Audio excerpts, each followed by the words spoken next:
थे, वहीं पर उन्हें थोड़ी सी जगह मिल जाती है और वह लोग वहीं पर अपनी रात गुजारते हैं। सुबह ये हुआ कि जैसे ही सुबह होगी, हम लोग जाएंगे गंगा जी के जो संगम है में गंगा, जमुना, सरस्वती का।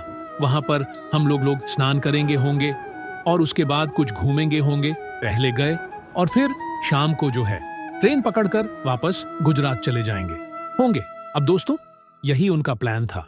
जो युवक था, उनका नाम ना गंगाराम होता है, और जो दो बच्चे थे, एक 11 साल की बेटी जिसका नाम सुनीता होता है और 13 साल का एक बेटा जिसका नाम विवेक होता है। इसके अलावा जो पत्नी थी, उनका नाम शानदार रहा होता है। तो ये लोग दोस्तों वहां पर रुकते हैं और सुबह सुबह जैसे ही उठते हैं, उनकी की आंख खुलती है, वह चले जाते हैं स्नान करने।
चलो गंगा मैया से चलकर मैं उनसे से पूछेंगे कि आखिर हम लोगों ने क्या किया था हम लोग यहाँ कौन सा पाप करने आए थे कि उन्होंने मेरी बेटी को हमसे छीन लिया। चलकर उन्हीं से मांगूंगी, उन्हीं से शिकायत करूंगी। लेकिन जब गंगाराम यह बात सुनते हैं तो वह मना कर देते हैं। वह कहते हैं कि मैं कसम खा लिया हूं कि मैं कभी भी कुंभ नहीं जाऊंगा और अब मैं नहीं जा सकता था। कुंभ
लोगों के लायक भी नहीं उसके बाद कहती है कि चलो चलो कहीं बैठते हैं और उसके बाद दोस्तों अपनी कहानी बताती है एक जगह एकांत में लोग जाकर बैठ जाते हैं। उसके बाद जो कहानी बताती है उसको सुनने के बाद उसके माँ बाप का कलेजा फट जाता है। दोस्तों उस दिन जब जब वह उनके पीछे पीछे भाग रही थी, बात बात में रुक जा रही थी, तभी दोस्तों दो लोग उसका पीछा कर रहे थे। और जब वह देख रहे थे कि बेटी इनकी जो यह लड़की है ऐसे ऐसे जब पर अड़ी हुई है, तो वह लोग उसके पास जाते हैं और कहते हैं कि चलो तुम्हें आराम करना है रहा है तो जहां तुम्हारा वगैरह रखा हुआ है वहीं बगल में हमारा भी रखा हुआ है, हम लोग जा रहे हैं, चलो तुम वहीं पर सो जाना। दोस्तों जो सुनीता थी उनके बातों पर यकीन कर लेती है और उसके बाद वो उनके साथ चल रही थी है। लेकिन दोस्तों उसे नहीं पता कि वो लोग कौन हैं और उसके साथ क्या करने वाले हैं। वह कोई चीज उसे सुलझा देते हैं जिससे अपनी सुध बुध खो देती है। उसके बाद वह उस जगह पर ना ले जाकर के में से बाहर लेकर कर जाते हैं और उसके बाद वहां पर पहले से एक कार उनका इंतजार कर रही थी। वह उसको लेकर कर उसमें बैठ जाते हैं, उसका अपहरण कर लेते थे। उसके बाद वह वहां से बिहार लाई जाती आती है, बिहार से वह पश्चिम बंगाल लाई जाती है और दोस्तों फिर उसके साथ जो होता है रहा है बहुत बुरा होता है। यह तीनों लोग उसके साथ जो भी गलत करते ही हैं। उसके बाद उसे से कोठे पर बेच देते हैं जहां पर वह 6 साल तक रहती है, यानी कि 2013 से 2019 तक कोलकाता रहा था में दोस्तों उसे वेश्यावृत्ति करना पड़ता है। अब दोस्तों उसके बाद जब 6 साल बीत जाते हैं तो वह लोग उसे फिर दिल्ली भेज देते हैं और दिल्ली में जाकर उसे यही काम करना पड़ता है। उसे कैद करके रखा जाता था। बाहर आ रही है, संपर्क उससे नहीं होने दिया जाता था और दोस्तों उसके साथ जो कुछ हुआ वह बता भी नहीं सकते कि क्या हुआ। अब दोस्तों जब दिल्ली के कोठे पर सुनीता को 4 साल बीत गया तो एक लड़का जिसका नाम संजय होता है जो कि बिहार का था, वह दिल्ली के कनॉट प्लेस में की बांधी हुई मौतों की पहली यात्रा आते आते काम करता था और उसका कोठों पर आना जाना था। इसी दौरान उसकी मुलाकात सुनीता से होती है और बबीता से। वह बबीता का रेगुलर कस्टमर बन जाता है। कई बार आने जाने के दौरान दोनों में बातचीत हुई और वह जो है जब बबीता किला की आप बीती सुनता है तो उसके दिल में बड़ी चोट लगती है। उसके बाद वह सुनीता को वहां से निकालने की सोचने लगता है रहा है क्योंकि बबीता से उसको प्यार हो चुका था। उसके बाद दोस्तों जो कोठे का मैनेजर थे या दलाल थे, जो भी कुछ कहे, जिनके साथ कभी बबीता का बाहर निकलती थी जिसकी निगरानी में निकलती थी, कुछ भी उसको जरूरत होती थी, इलाज आज बगैर है, जो भी अगर कुछ भी जरूरत होती थी तो हमेशा एक बंदे के साथ ही जाती थी जो उसे से साथ लेकर जाता था और फिर साथ लेकर आ जाता था। संजय जो है उससे मुलाकात करता है और उससे कहता है कि भाई कुछ पैसा ले ले, इसे लड़की को जो है मेरे हवाले कर दें। दोस्तों तो वह बात करता है तो वह उससे से RS लाख मांगता है, लेकिन संजय कहता है मेरे पास RS लाख नहीं है, मैं तुमको RS लाख दे सकता हूँ, मिलाकर 8 लाख में बात तय हुई। उसके बाद वह एक बार उसको निकालता है और उसके बाद फिर पीछे से धीरे से वह लेकर उसे चला जाता है और उसके बाद दोस्तों फिर पास आमने से हमारे पास एक मंदिर में जाकर शादी कर लेता है।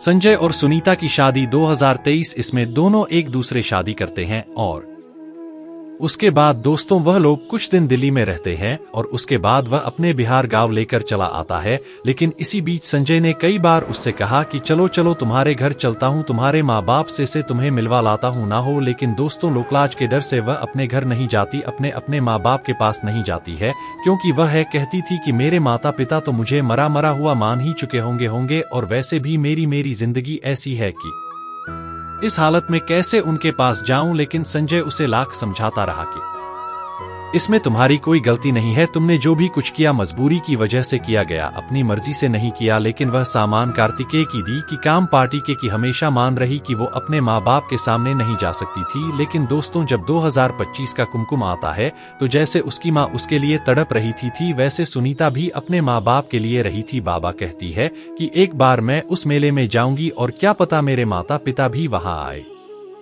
दोस्तों तो पता नहीं कैसे उन लोगों के दिमाग में, उनके मन में कौन या बात बैठा दिया, कैसे बैठ गई कि जो माँ सोच रही थी वहीं दोस्तों सुनीता भी सोच रही थी। उसके बाद वह संजय जो था उसको लेकर आता है और उसके बाद दोस्तों लाखों लोगों की भीड़ में, जो कि एक भूसे में हुई के ढूंढने के बराबर था दोस्तों, तो वहां पर अचानक से एक दूसरे के सामने आ जाना किसी चमत्कार से कम नहीं था। और फिर जैसे ही को साहब माँ बाप आता है, कविता देखती अपनी माँ को रोने लगी रही है और फिर इन दोनों की मुलाकात होती है। जब उसकी कहानी गाने सुनते हैं तो उसके माता पिताजी संजय गया के पैर पकड़ लेते हैं, कहते हैं बेटा, उसे आशीर्वाद देते हैं, उसे दुआ देते हैं, कहते हैं कि तुमने मेरी बेटी की जिंदगी बचाई, हम तुम्हें सारे एहसानमंद रहेंगे देंगे, लेकिन अब मैं अपनी बेटी को अपने साथ ले जाना चाहता होगा। उसके बाद कुछ दिन बाद तुम अपने घर ले आना जाना। दोस्तों हाल फिलहाल अभी वह लोग प्रयागराज में ही है और विवेक जो है वह भी मुंबई से ही से अपनी बहन की खबर सुनकर फिर प्रयागराज में आने वाला है। उसके बाद यह लोग जब पर इकट्ठा होंगे, उसके बाद फिर अपने घर जाएंगे आएंगे। तो दोस्तों यह रही कहानी। इस वीडियो को बनाने का मतलब मेरा किसी का दिल दुखाना नहीं, किसी की भावनाओं को ठेस पहुंचाना नहीं था, बस जागरूक करना था और आपको बताना था कि वहाँ कई में कितना बड़ा चमत्कार हुआ है रहा है। तो दोस्तों यह कहानी आपको कैसी लगी?